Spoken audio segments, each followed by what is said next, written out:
Bonjour et bienvenue dans ces 5 minutes d'information. On démarre ce Flash Info avec cette signature de convention cadre entre le ministère de l'Enseignement technique et de la formation professionnelle et Ndwam School of Business and Technology du Ghana. La convention cadre porte sur l'organisation de séjours linguistiques dans ce pays voisin des étudiants de filière d'hôtellerie. Les enseignants, eux aussi, verront leur capacité de s'exprimer en langue anglaise renforcée. Le CDT, c'est le Centre de démonstration et de promotion des technologies. La structure vient de lancer une mission sur le monde paysan pour sensibiliser les planteurs sur les engins de transformation de produits agricoles fabriqués dans les usines CDT et dont ils peuvent facilement se doter. C'est à Divo, dans le Lodjibois, que la campagne a démarré et Mahma Traoré était là. Notre rôle premier, c'est de vous aider à réduire considérablement la pénibilité de votre travail. Démonstration à l'appui de tels propos rassurants, il est présenté aux paysans de Divo, chef-lieu de la région du Lodjibois, des engins agricoles. Ce sont des décortiqueuses de maïs, d'arachides et d'autres appareils de dernière génération conçus localement par le Centre de démonstration et de promotion de technologie, CDT. Une entité mise en place par l'État en vue de favoriser la mécanisation de la transformation agricole. La majeure partie de nos produits ne sont pas transformés, alors que si nous-mêmes nous essayons de produire, nous serons à mesure de pouvoir avoir plus d'argent.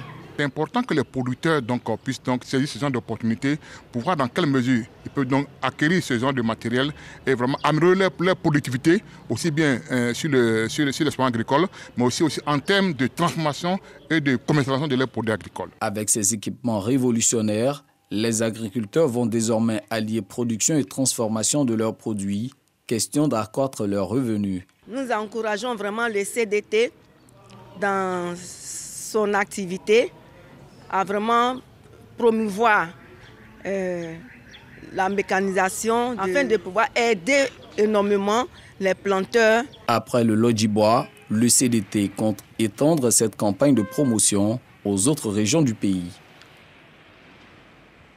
Samedi prochain, 6 août, à la veille de la célébration de l'an 62 de la Côte d'Ivoire indépendante, vous aurez droit à un match de gala.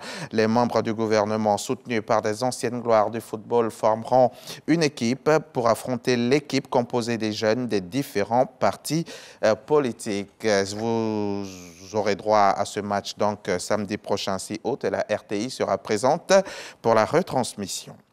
La présidente de la Chambre américaine des représentants, Nancy Pelosi, est arrivée à Taïwan hier mardi. Une visite vue d'un très mauvais œil par la Chine qui revendique cet archipel démocratique de 24 millions d'habitants et cherche à tout prix à l'isoler. Pékin, qui a d'ailleurs déjà lancé une série de représailles militaires et économiques depuis son arrivée, Nancy Pelosi a semblé jouer la carte de l'apaisement.